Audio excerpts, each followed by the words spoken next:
Pila po din? Tag 150 na siya, sir. One set. Sugbaon na eh. Yes, sir. Sugbag ako. Ito yung tuna kebab.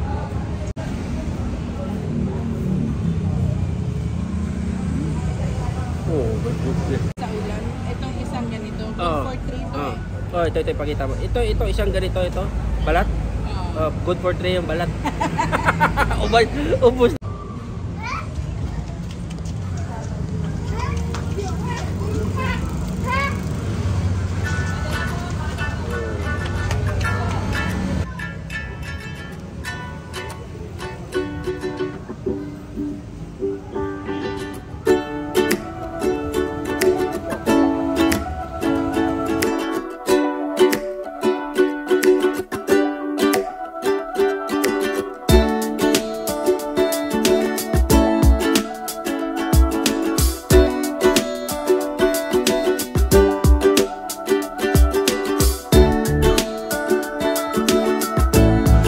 Saan na siya nga parts ito?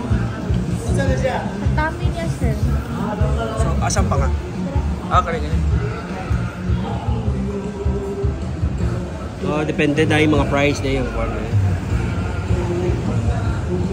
Pero asa mas lamig pa nga or ang... Saan yung belly eh? Belly? Pa nga. Sige. Pa nga lang. Kana, ngunita mo? Yes. Pila na siya? 245. For dine-in, sir? Yes, dine-in.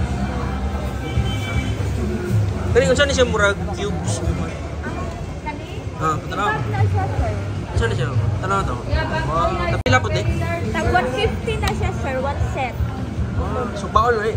Yes, sir. Sugbag ako. 150 usa. Tulo, sir. Tulo? One set. One set. Sige, usa. Usa ka set. Ito pala yung tuna sisig nila.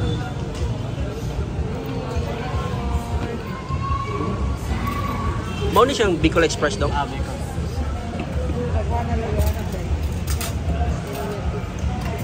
Kaning lingin ba yun? Saan siya? Nuggets, sir. Tuna nuggets. Kaso lang hindi sa atin yung order. Kinuna na natin. So, meron pang space dito sa labas. Tapos malaki yung parking space. So, mga kami dyan nasa Tuna Republic po tayo. Wait, so ito. Cervera, tsaka Bicol Express. Yan. Mainit. Ano pa yung kulang po? Kompleto na? Okay na? Ito na yung in-order natin. Alright, so mga kamidya, yung in-order natin is yung tuna na kinilaw. Tsaka yung tuna kebab. Bicol Express, tuna pa rin. Tuna belly at tsaka yung tuna pa. Siyempre, una nating titikman. Tuna belly. Ayan.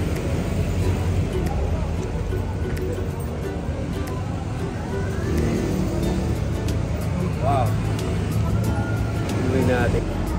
Wow. Uy, naulog.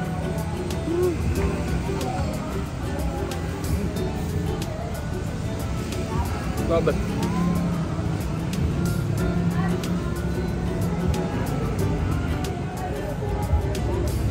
Wow. Super sarap.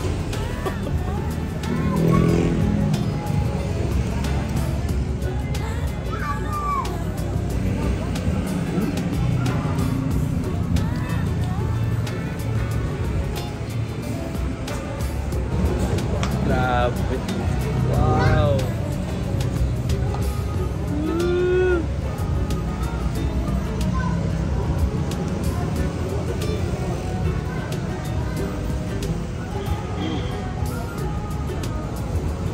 Wow.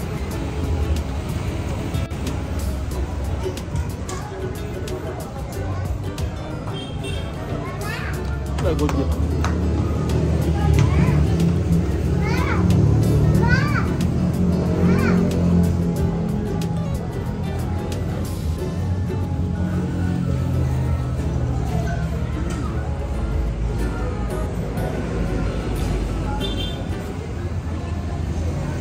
Ayos.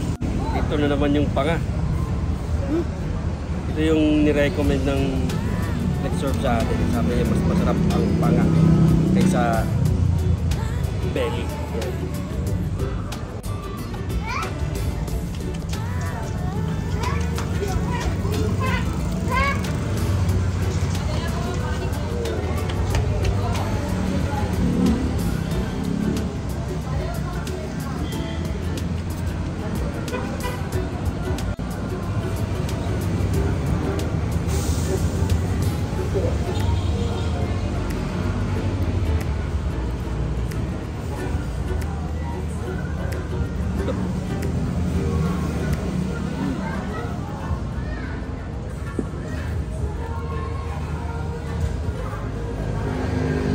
Ayun. So ito naman yung kinilaw. Pakita natin sa inyo.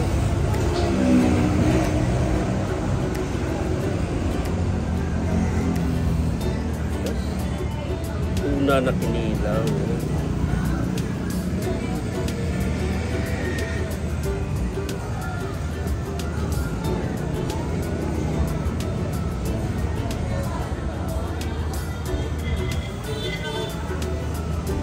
Oh. Wow. Napakalasa at napaka-fresh na kinilaw.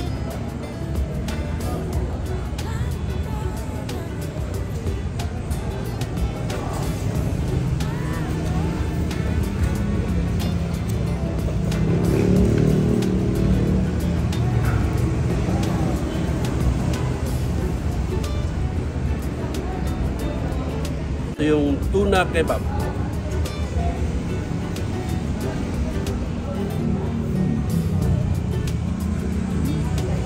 Oh, that's good.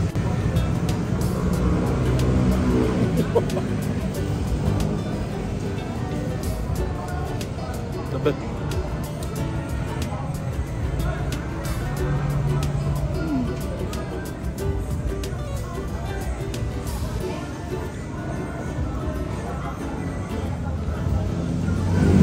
So ito, the last but not the least, yung yung Bicol Express po nila. Yan. Ayan. Tikman natin.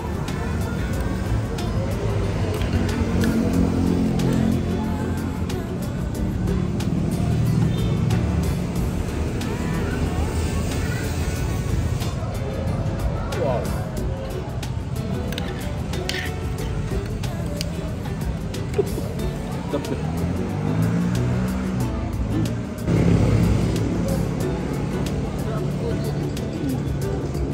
So ito yung tuna pa nga na in-order natin eh. Nasa stick yung ano, yung price. Yan, 245. So every stick is linalagyan nila ng price. Kasi per timbang. Oh, per gram sila yun. Diba?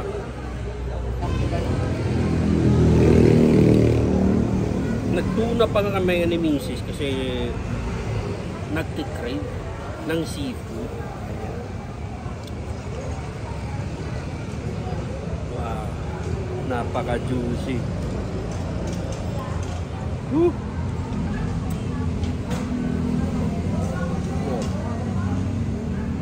Wow. Well, anyway, feedback tayo sa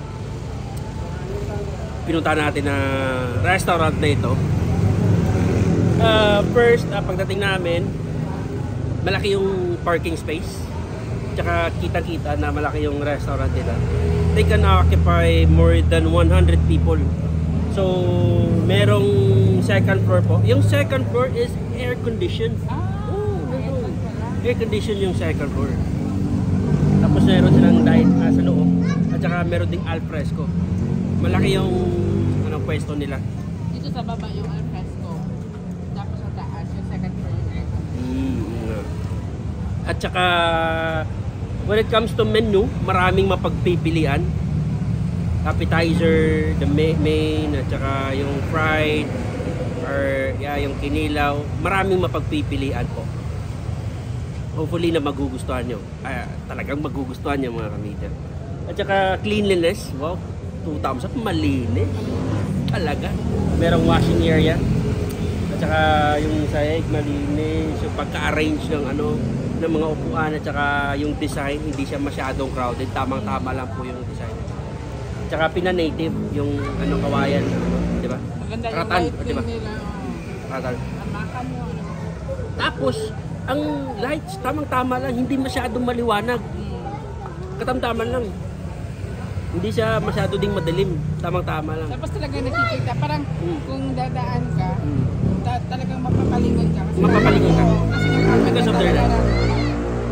Then, service, talagang napaka-responsive po ng mga nagsuserve at ang bilis nila mag-approach at approachable po sila. At saka mabilis ma-serve yung food mo. Yung kitchen nila, marami sila doon naka-operate. So, they are very active at saka smiling parati po. Then, the last is their food. Well, first of all is the tuna belly. We really enjoyed the tuna belly na ang laki ng laman, tapos napaka-juicy. So, uulitin ko, we have tried the Tuna Republic, I think 2 or 3 years ago. That was nearly pandemic siguro. Kaya in-order na tayo through Food Panda or Grab. So, sabi ko, oh, sarap nito, napaka-juicy para rin. Na-enjoy talaga namin ni Miss. Yung isang tuna belly is good for 2 people na po. So, ito is medyo madami lang in-order namin kasi para sa inyo. Para malaman niyo kung ano yung ano. Hindi ka mahilig sa ulan. Itong isang ganito, good for 3 to Oh, ito ipakita mo. Ito isang ganito ito. Balat. Good for 3 yung balat. Ubus na. Pati naman yung Pag hindi ka mahilig sa ulan. pag hindi ka mahilig. So. Kasi may nagkilala ko, hindi siya mahilig sa ulan. Depende sa tao. So, depende sa tao. Ito siguro good for 3 to. Depende talaga sa tao. Yung tuna pa nga, wow, the best. Ito yung crave ko kanina na pagkatapos kong maligo. Tapos sabi ni Mrs. ng barbecue daw kami, sabi ko, magpo-pork naman tayo, bukas maglelechon tayo eh. Sabi ko, hanap tayo ng seafood. Ganun, pumasok sa isip ko, tuna.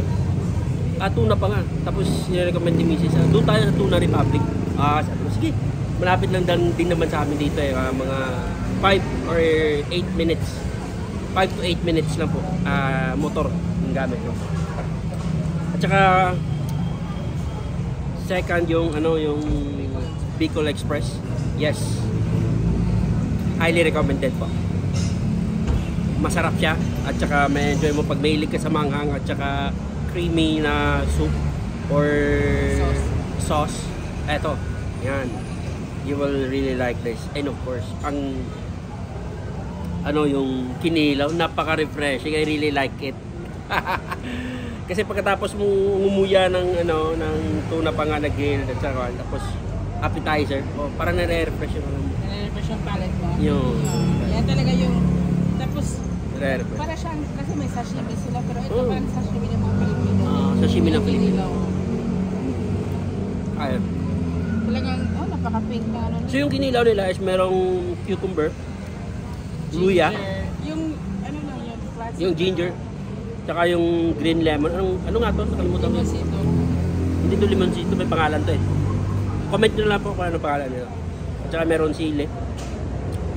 Ayan. At saka yung vinegar. Siguro yung timpla nila is sikreto lang. Yes, the last but not the least is kebab. Wow! For 140 pesos, nakalimutan ko yung price. So, meron tatlong nito. Pag umorder ka ng kebab, siguro pag, for example, medyo namahalan kayo sa belly or tuna pa nga, pag pumunta kayo dito, umorder kayo ng isang kebab at saka yung isang kinilaw. At saka 2 or 3 rice na. Kasi parang yan, The best na to. belly man yung ginagamit. Oh, belly din yung ginagamit nila. Sarap yan. Oo, mga kamidya, pero Mamahal ka rito, send ka na lang 140 tapos ang dami. 140 lang. Isang serve. So, isang serve lang kukunin nyo. Tapos, bet ko siguro, kumuha kayo ng kinilaw. 100 plus na ito eh. 140. Parang ganoon din, nasa 120, 140 or 150. So, 300 lang. Tapos, rice, tapos gano'n, chill-chillan din. Tapos, soft drinks at saka rice. Muna na yung soft drinks, yung tubig yan. Tubig na. Tubig na, libre man. Libre, malamig. So, ayun mga kamidya, maraming salamat na pinanood yung vlog na ito. Nag-review po tayo sa Tuna Republic. Located in... Kanduman. Hindi. Papunta na tong Lasyon eh. Ano to? Lasyon Road siguro. Parang Lasyon Road na eh. Pero hindi pa siya malayo sa Pero parang Mandawi pa siya. Basak pa to. Basak pa ito. Check lang natin. But anyway, don't worry dahil hindi masyado namin ma-explain kung saan kami talaga. Ilalagay na lang namin yung link sa Google Map. Cebu. IBS7. Nandiyan na. So, yan. I think they are open lunchtime siguro. No? Lunchtime hanggang gabi. Ay, tag lang natin yung Facebook page nila para for more information mga ninja. So, yung biglaan lang yung pagbisita namin dito sa Tuna Republic. Ayan, yes, I can recommend Tuna Republic in Cebu if you are craving tuna.